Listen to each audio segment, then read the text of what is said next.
রাধে রাধে। হরে কৃষ্ণ, রাধে রাধে বন্ধুরা, জয় জগন্নাথ। আশা করি তোমরা সব ভালো আছো, সুস্থ আছো। আর আমি তোমাদের ভালোবাসায়, আমার গৌর গোবিন্দের কৃপায় আমিও ভালো আছি।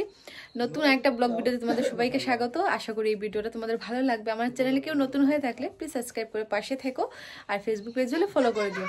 তো যেহেতু আজকে 10-11 দিন পরে আমি ঠাকুরের কাছে এসেছি, পুজো দিতে পারবো, তো সেটাই আজকে তোমাদের সাথে শেয়ার করব। আগে আমি ভিডিওতে বলেছিলাম যে এখানে একজন স্পেশাল কেউ আছে, তো সেটাই আজকে তোমাদেরকে ব্লগে জানাবো।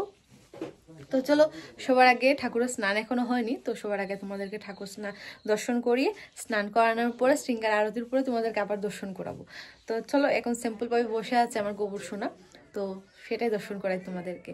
আর আমার জগন্নাথ মহাপ্রভুর জন্য প্রচুর ঠান্ডা পড়েছে, পৌষ মাস চলছে, তো সেই জন্য আমি গরম কাপড় দিয়ে ঠাকুরের সোয়েটার বানিয়েছি, তো সেটাই তোমাদের সাথে শেয়ার করবো। চলো দেখাই। তো এই যে আমার জগন্নাথ মহাপ্রভু দেখতে পাচ্ছ, তো আগেই চাদরগুলো দেখেছো, আর এই যে নিচে দেখতে পাচ্ছ এই গরম কাপড়ের টুকরোগুলো বেঁচে ছিল, তো এইগুলো দিয়ে আমি ঘাগরির মতো বানিয়ে দিয়েছি। যেহেতু জগন্নাথ মহাপ্রভুকে এইরকম পোশাক ছাড়া কোনো কিছু পরানো সম্ভব না, তো সেই জন্য আমি যে সোয়েটারের মতো গরম কাপড় দিয়ে বানিয়েছি, যেন ঠাকুরের গরম লাগে আর কি, ঠান্ডা যেন না লাগে ঠাকুরকে। আর এই হলো আমার রাধা মাধব, দেখতে পাচ্ছ আমার রাধা রানী। আজকে অনেক খুশি, যেহেতু আমি পুজো দিতে পারছি, আমারও ভালো লাগছে আর কি ঠাকুরের কাছে এসে। আর এই হলো আমার গোপাল সোনারা। তো যেহেতু কালকে শনিবার গিয়েছিল, তো সেই জন্য যে নীল কাপড় পরে বসে আছে, এবং স্নান টান করিয়ে নতুন পোশাক পরবো। আর স্পেশাল কে আছে সেটা তোমাদেরকে পরে ঠাকুরের স্নান করানোর পরে তোমাদের সাথে শেয়ার করছি। তো তোমরা ভিডিওটা কন্টিনিউ দেখতে থাকো। আমার গোপাল সোনা স্নান করে চলে আসুক। রাধে রাধে। তো যে বন্ধুরা, আমার গোপাল সোনার স্নান হয়ে গেছে, দেখতে পাচ্ছ। আজকে যেহেতু রবিবার, তো সেই জন্য আজকে লাল কালারের পোশাক দিয়েছি। কেমন লাগছে আমার গোপাল সোনাকে কমেন্টে জানিও। আর এই হলো আমার রাধা মাধব, আমার লক্ষ্মী নারায়ণ, আমার গৃহলক্ষ্মী। আর এই হলো আমার 4জন কিউট কিউট গোপাল। আর মধ্যে যে গোপাল বসে আছে, ওনার চূড়াটা দিয়েছি, কিন্তু আমার পেছনে যে গোপাল সোনা, ওনাকে দেখা যাচ্ছে না বলে খুলে রেখে দিয়েছি। আর এইখানে এই যে আমার আরেকজন গোপাল সোনা, এইখানে আরও 2জন আছে, নৃসিংহদেব আছে। আর স্পেশাল বলতে জানো, তোমরা সবাই জানো 8জন গোপাল আছে। যে এখানে 2জন, এই যে এখানে আছে, এইখানে আছে, তো 8জনের মতো গোপাল আছে। আর এখন তোমাদের স্পেশাল বলতে কি জানো, এই যে নতুন সদস্য আরেকজন আমার গোপাল সোনা।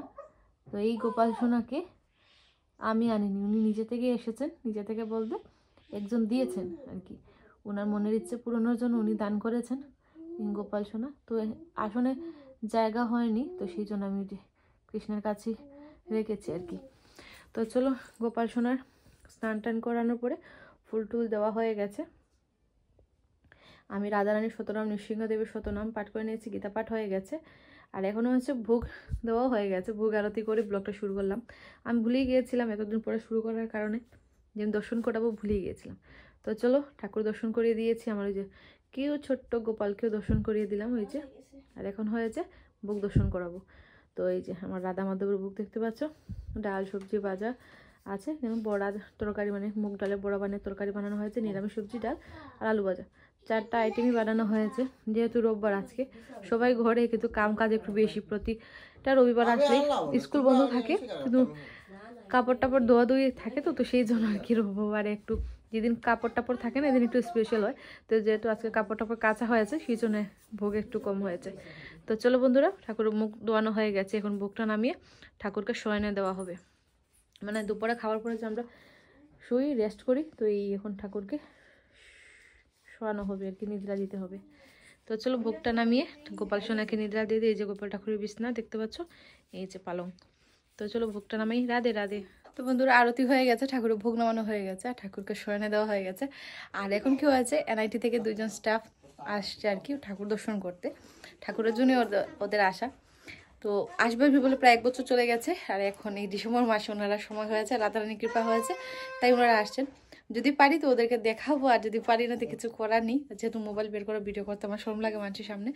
তো এই যে আমার রাধা মাধব দেখতে পাচ্ছ, আর ওনারা উদ্দেশ্যটা হয়েছে আমার রাধা মাধবকে দর্শন করা, জগন্নাথ মহাপ্রভুকে দর্শন করা।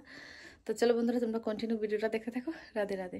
বন্ধুরা, ওনারা এসে চলেও গেছেন, আর ওনার সাথে গল্প করতে বসে আর যে ভিডিও করবো কিছু মনে নেই। তো ওনারা যাওয়ার পরে আমরা খাওয়া দাওয়া করলাম, ওনারা ঠাকুরের প্রসাদ পেয়েছেন, ওনার প্রসাদ খেয়ে খুব খুশি হয়েছে। আর আমার ঠাকুরকে দেখে বলছিল যে এখানেই সব মন্দির, এখানেই সব তীর্থ আর কি, এত ভালো লেগেছে। ওনারা উঠে যাবেন, ওনার ইচ্ছে ছিল না, কিন্তু যেতে তো হবে সেই জন্য। ওনারা হয়েছে করিমগঞ্জের টিচার একজন স্কুলে, মানে এত সুন্দর ব্যবহার, মানে খুব ভালো লেগেছে আমার, খুব ভালো লেগেছে, মিস করছে ওদের মানে যাওয়ার পরে। তো এই যে আমার ঠাকুরের জন্য ফুল টুল ফল চন্দন মানে প্রভুর যা যা লাগে আর কি ওনারা নিয়ে এসেছেন। কৃষ্ণের যে প্রিয় চন্দন এনেছেন, ফুল এনেছেন, দক্ষিণা দিয়েছেন, ফল টল যা যা লাগে সবকিছু এনে ঠাকুরকে দর্শন করে গেছেন। এই যে আর ওনারা থাকতে থাকতে আমি ঠাকুরকে ঘুমিয়েছি, নিদ্রাতে ছিল, তো ঠাকুর জাগানো হয়ে গেছে। আর এখন আস্তে আস্তে সন্ধ্যা হয়ে আসছে, তো ঠাকুরের সন্ধ্যা আরতি করা হবে, তুলসী আরতি করা হবে, তারপরে ভোগ টোগ আছে তোমরা সবাই জানো। তো গাঁদা ফুলগুলো সকালে আমি দিয়েছি, এর মধ্যে তারও আজকে আরো এনেছে, তো ওই যে ঠাকুরকে দিলাম আর কি। তো তোমরা ভিডিওটা দেখতে থাকো, আমি ঠাকুরের সন্ধ্যা আরতির পরে আবার আসছি। বন্ধুরা সন্ধ্যা আরতির পরে আমাদের চাটা খাওয়া হয়ে গেছে। তো আজকে চার মধ্যে বানিয়েছেন মা যে মুগ ডালের বড়া।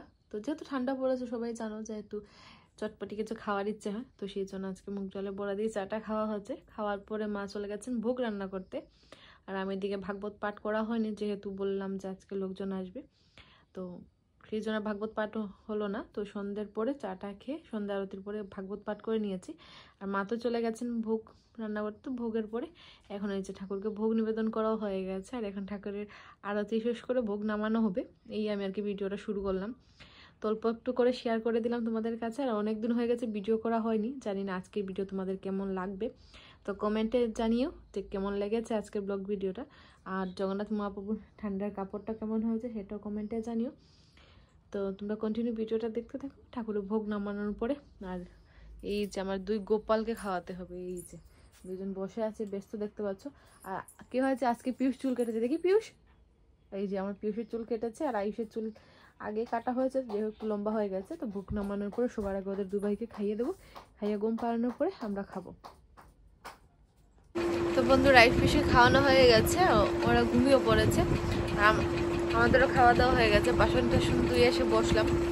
তো ঠান্ডা পড়েছে সবাই জানো, কিন্তু এত ঠান্ডার মধ্যেও মানে এই যে উপরে দেখতে পাচ্ছ যে ফ্যান চলছে, ফ্যান না চললে আইস পিস ঘুমাবে না। তো এই যে দুই ভাই ঘুমিয়ে আছে, ওই যে তারপর ব্ল্যাঙ্কেট নিয়েছে, নিয়ে শুয়ে পড়েছে, কিন্তু তো ঠান্ডার মধ্যে আমার ঘুম পায় না। ওরা ঘুমিয়েছে, ফ্যানটা অফ করলেই ওরা উঠে যাবে, তো এই ব্ল্যাঙ্কেটে নাক মুখ চাপা দিয়ে আমার ঘুমাতে হয়। মানে প্রতিটা দিন এই রুম দেখতেই পাচ্ছ ফ্যান চলছে, নাক মানে এই ব্ল্যাঙ্কেটে নাক মুখ চাপা না দিলে ঘুমাতে পারি না, এত ঠান্ডা, তার মধ্যে ফ্যান, কি বলবো আর। তো যাই হোক বন্ধুরা, আজকের এই ছোটো ব্লগটা তোমাদের কেমন লাগলো কমেন্টে সবাই জানিও। আর ঠান্ডার সময় বেশি সময় নষ্ট করবো না, সবাইকে রাধে রাধে, হরে কৃষ্ণ।